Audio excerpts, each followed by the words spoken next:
Again, thank you for tapping in. Today is a special episode because today is my birthday episode, and I have my lovely wife here with me.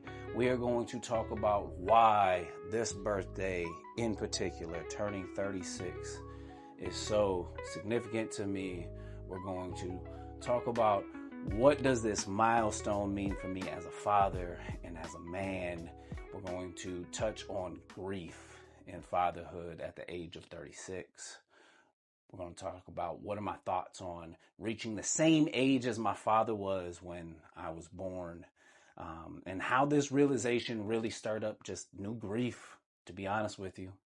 There's a lot of grief within me, especially since my father, he passed away 2 years ago. So it's really taken a toll on me as of late, and just with that, I'm feeling a lot of emotions coming into turning 36, which doesn't seem like a really significant year. Most people celebrate turning 40 or 20, and 36 to me, I don't know.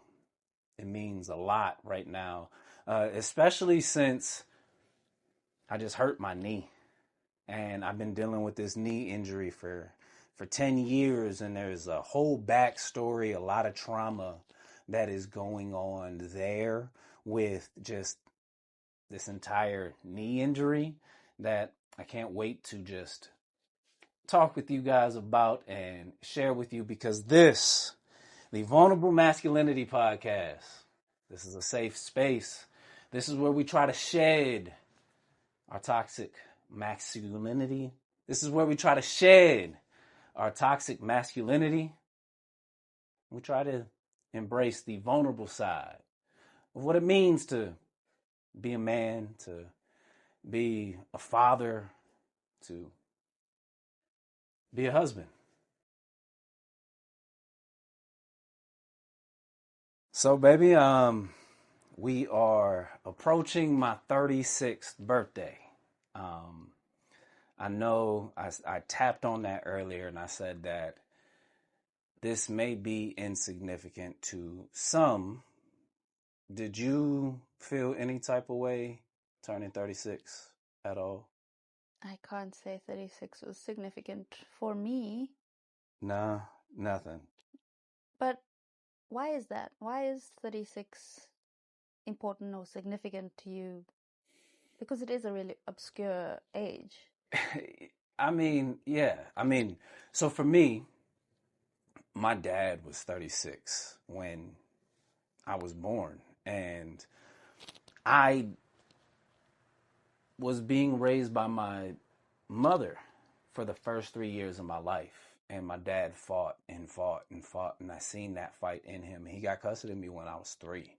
So knowing that he was already a grown man at 36 because of my life experience, like I feel grown now at 36. Like, don't you, at 36, like I feel, and then you layer that with, I've been a father now for 12 going on 13 years.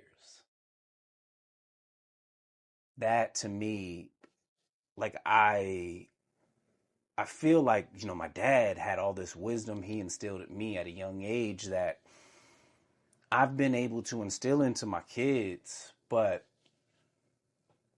there's also this, I'm like, man, 36, when my dad was 44, 43, he was already starting to experience arthritis and back pain. And, I'm active now, and I want to throw the football. I want to play baseball. I want to wrestle around and do all of that. And he would do it in spurts because my dad was fit and he was active, and he was hard-headed, and he had drive, and he had this, I had to grunt and bear through it. But I seen the pain, and I seen he couldn't do it. And then here I am. I just recently got my MRI results back, and I tore my meniscus. This is now my fourth major injury to the same knee that I've been dealing with for the past 10 years. Past 10 years of my life. I'm supposed to be in the prime of my life right now. Okay, so these seem like two different things.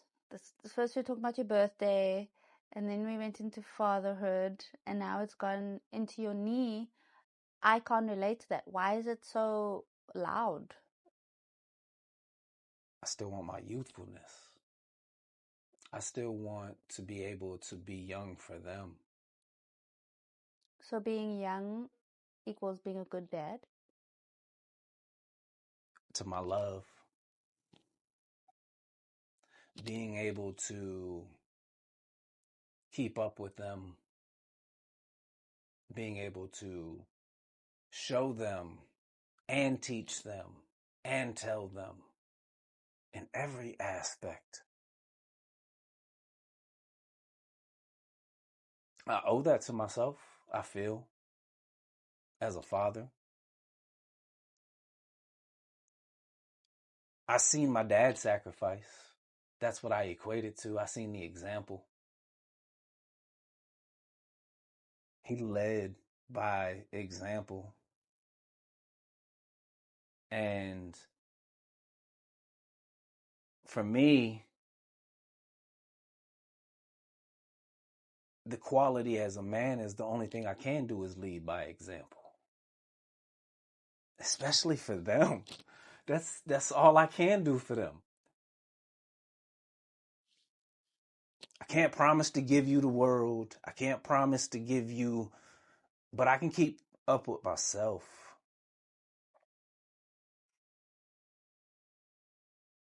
So tell me how that ties back into your grief.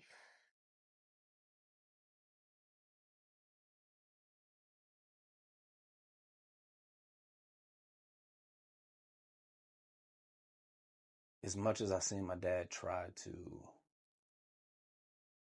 keep up and do, stay fit, stay active, quit bad habits. Even before he died, and he died from a motorcycle accident. It wasn't like it was old age or bad health. It was a freak accident, but prior to that, I seen him hurting. I seen him decaying.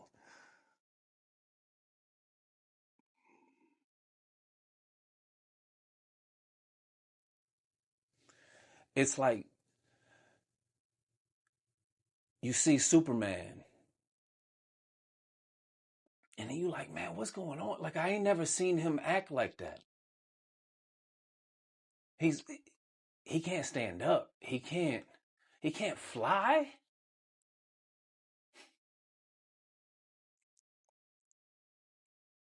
My dad couldn't even walk.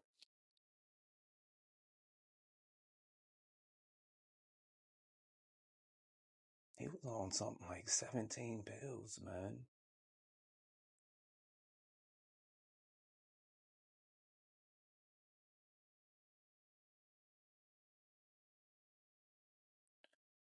And seeing him pass made me realize my own mortality.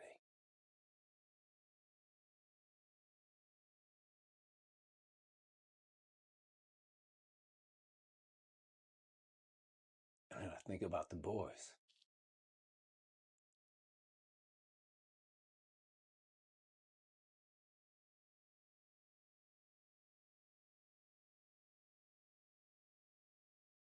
And I think, what if I can't keep up? What if I slow down?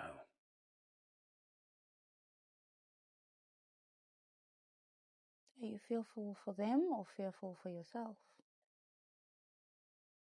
For me, Mm.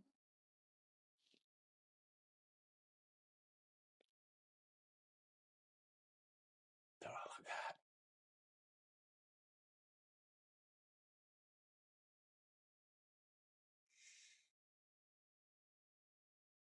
So 36 is, it's one of those ages that I hit and I'm like, man, I compare myself. I find myself comparing where my dad was at 36 and where I'm at 36. And I feel good. I do. I'm proud of myself. I'm proud of myself of the growth, of the journey, of the man that I've become. It took time. It took work. It took him. It took seeing him change. And that was nice.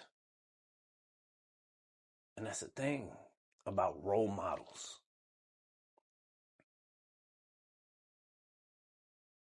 about having positive influences.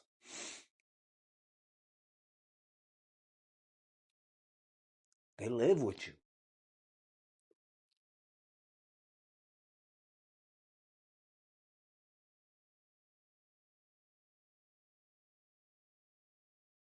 So for my boys,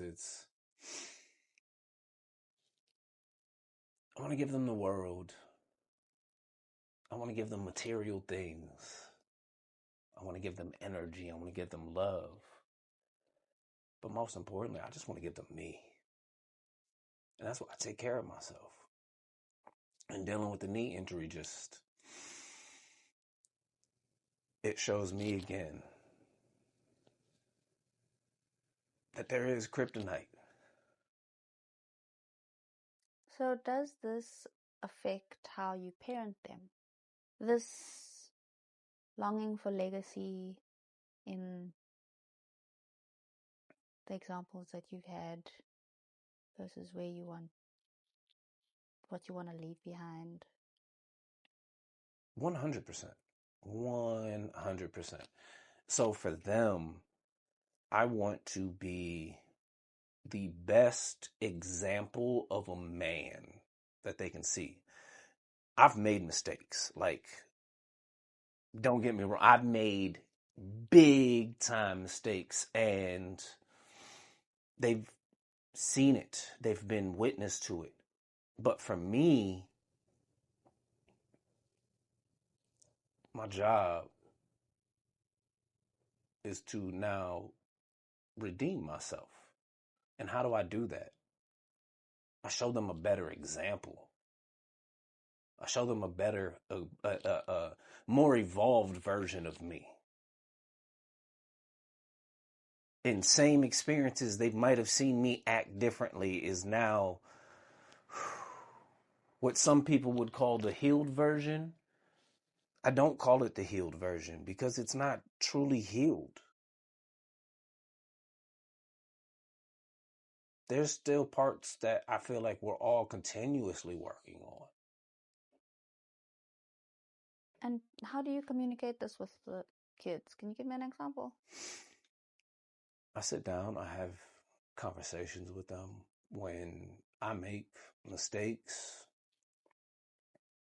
I'm not afraid to tell them, hey, that was on me, and explain why, give them a reason why. I might have lashed out at them for leaving something on the floor when I have told them time and time again, this is a walkway, and really I was upset because I'm dealing with appointment after appointment after appointment, and then I'm not getting anything resolved, and I have to escalate things, but then now that's the trigger. And I yell, but in an old time, I wouldn't have stopped at yelling. And I know that. There's a time that I would have reprimanded them. And I would have spanked them. Or I would have put their head up against the wall, stand there militant.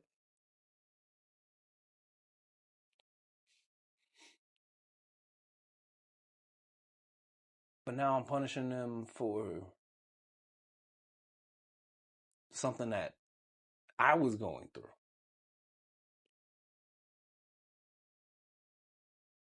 And me and my dad were able to have those conversations.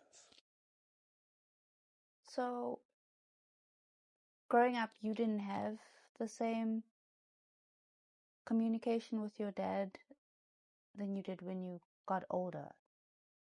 So, is it something that you required and feel so deeply that you still require it? Because even though you had conversations with him, it still seems like you're longing for that guy to be able to do it when you were young.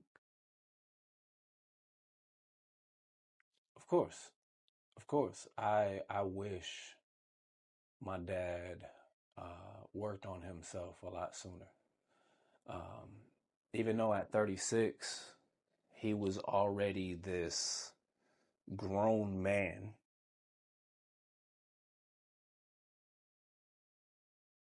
he was living in a different time. He was real repressed. He was going through issues at home, at work. He took them out in other ways. My dad was a recovering addict and alcoholic. So my dad had really bad outlets. I grew up in a broken home. My dad, even though I knew my dad gave me a lot, there was still their own pitfalls, their own consequences with it. My dad would get too drunk, instead of talking about what he was going through, that was his vice. And he would come home, and then if he was having a real bad day, you felt it. But then I started to grow and mimic that behavior. And that behavior hurts, man. That behavior disgusts me. Because I love them so much. Why would I hurt them? Why? And that's where the communication comes from. That's where understanding what that anger was, and being able to really breathe, really escape, not deflect. And then when you do, because nobody's perfect. Nobody's perfect. Any parent that says, "Oh, I don't," it's hard for me to go by a parent that doesn't do something. You may say something, you may act a certain way, you may force something. You do something upon your child that makes them feel a certain type of way. We all do it. Because we are the authoritarian. And with your feelings, but for me, I'm trying to change really what it means to father these boys. I got 3 boys. I don't have any girls to balance it out. They are rowdy, they are feisty, but they are loving. And that love, all of that, that's the thing that makes me want to do everything that I can within myself to be present for that love. Okay, so let's get back to the fact that it's your 36th birthday and Yeah, not your children's. not the children. So, for a 36-year-old man, besides your fatherhood, because you're not only defined by that,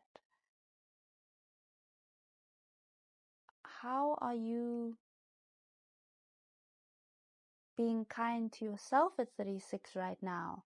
Because you are grieving for 0-year-old Marcus? I am giving myself grace, um, especially these past 2 weeks.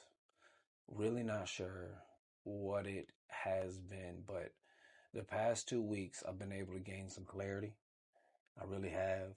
Um, I've been able to use my education when it comes to body anatomy and really just listen to my body. Where, yeah, this is a 10-year-old injury.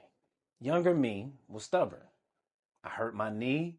I'm going out and I don't care. I'm pushing it to the limit because I have to be me. That's 26-year-old Marcus. 36-year-old Marcus is saying, "Hey, you hurt yourself. It's not the end of the world. You're okay. You need to be smart because being present for them means taking care of yourself."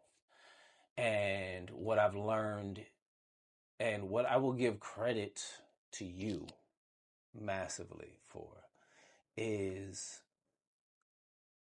pushing longevity upon myself and the boys has been pivotal in how I view my vessel. So really it's not just about because you are really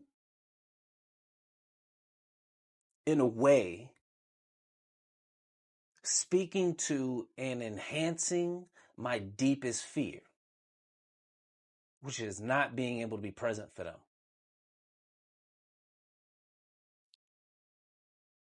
And it's like, man, and I love that about you. So kudos to you for that. So thank you.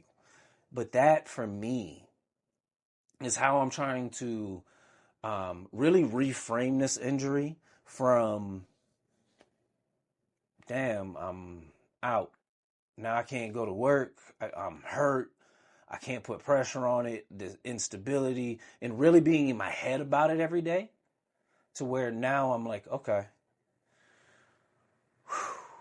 let's really use bands, keep pressure off, ice, do the things in the rehab that I thought was mundane and boring when I was young that now I put into practice because I am preaching that to my clients and they don't listen, man. So the fear of getting old is the fear of having pain? The fear of getting old is, yeah. I see my dad really need assistance in his later years. He would come out, lives in Ohio. I'm like, Dad, you got to come out to California, man. I'm going to show you out. You need the sunlight. You need this. I'm telling you, man, you need the warm weather on your bones. Like, bro, please come out. And he would come out. He would fly out. But then he would be in so much pain. And he would just lay in the bed. And he wouldn't move. And then he would have to take his pills. And then he would complain about the pain. And then he wouldn't eat. And then I'm cooking him meals. And then I'm trying to force him to walk.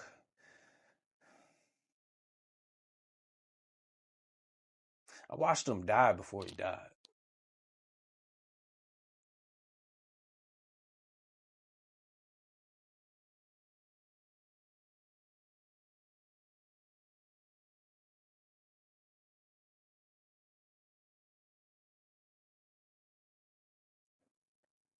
And that's some grief that is really still hard to come to terms with.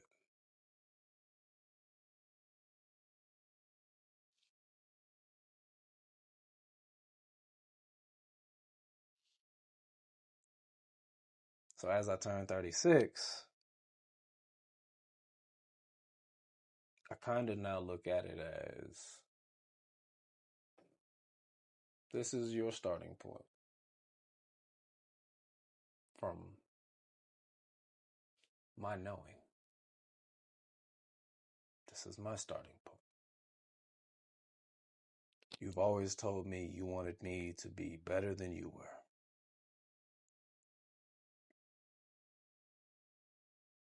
Cool.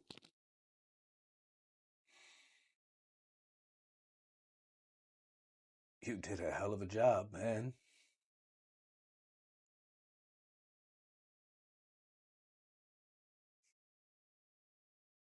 So, 36 to me isn't just an every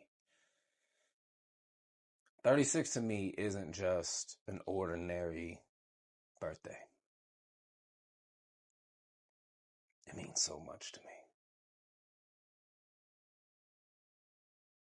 It's one of those special birthdays that connects me with my big guy.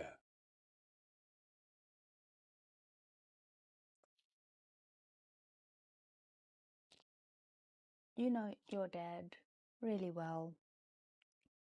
And lots of men out there don't have the relationship to speak of that you had with your dad. Mm-hmm. But they've been at similar ages as their dads, or at 36. What do you think your dad would have wanted to impart on them? What have you learned from your dad that could help with this phase of your life, besides being a dad, being a man?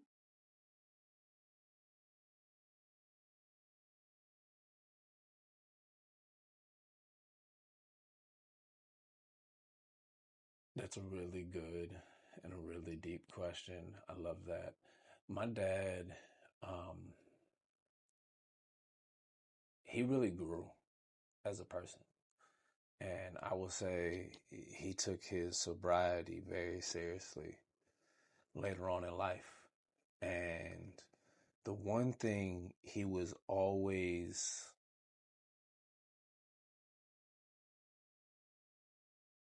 good on, he was a man of his word. He was a man of his word. So if he told you something, it was the truth. If he said he was going to do something, he was going to do it. And there was very little that he didn't do. But the one thing that I seen him be really great at and always did was he was a leader in the community, really a pillar of the community. He would take kids on walks to Dairy Queen. He would really, when I was in youth sports, he would take my teammates to practice and then take them home because he knew that their parents weren't there. Like, he was the community leader. He looked out for them kids. He was a role model. That's the one thing that he would want for me. He would want for them boys. Is when people look at you, they know that they can depend on you. They know that you're honest. You're reliable. So for everybody out there, like, I think it's so important. It's so important for us men to have positive male role models in their lives. Seeing them do something good in life. And that might not be the same person for everything. Like, I don't look at my dad as the one person that I go to and I'm like, yeah, my dad was the best. Hell no. Hell no. I love my dad. My dad was a great man. But boy, he had a lot of flaws. But I don't hold that against him, because so do I, so do you, so does everybody. But he was constantly trying to work on them. I know that. I seen it. I watched it firsthand. So that'd be unfair of me if I judge that man on what happened. Because I didn't walk his path, didn't walk his journey. I don't know what he was going through. I wasn't in his head, wasn't in his body. So for me, I think it's great that we have someone to look up to say, you know what? In business, I've seen you maneuver and do this and become very successful. Can I learn? Okay, I see. Hey, man, you know how to cook a 5-course meal. How do you do that? Bro, I see your fits every day. Fly. Who styles you? How you pick it out? What are you into? Because that's how you learn. That's how you grow. And then next you know, y'all find out, oh, man, you into this, you into that. Cool, you got similar. Now, you might find somebody that ain't got nothing in common with you. But you just vibe. I don't know why. You an architect, you listen to just smooth jazz all day. And then you listen to some opera music. And I'm like, I can't relate because those aren't two things that I listen to constantly. I'm fast paced, I'm R&B, and but for some reason I vibe with you. And I can learn from you. It's so important. And then for young males to see that. And to see grown men that are dependable, that are honest, that are respectful. All them girls that's out there like, men ain't shit. Wouldn't be like that if we had dudes that were able to open up and not think that, ugh, that's gay. Nah, man, we all go through shit.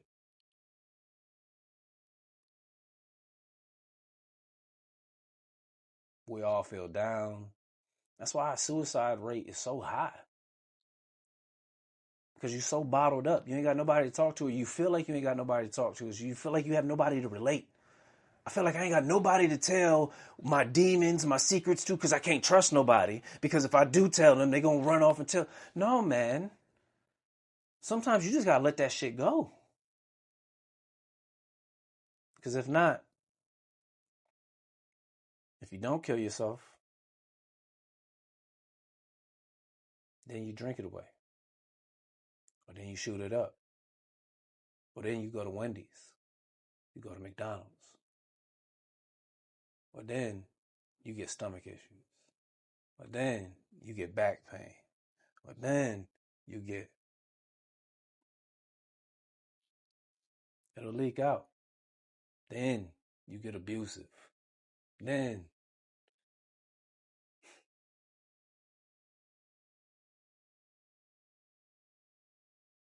so again, this is the Vulnerable Masculinity Podcast. This is a safe space.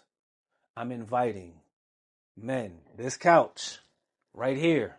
Next time, let's post up. Let's have a real conversation. Let's tap into our vulnerability. Let's shed the toxic masculinity. And thank you guys for tapping in. It's been a pleasure. Peace.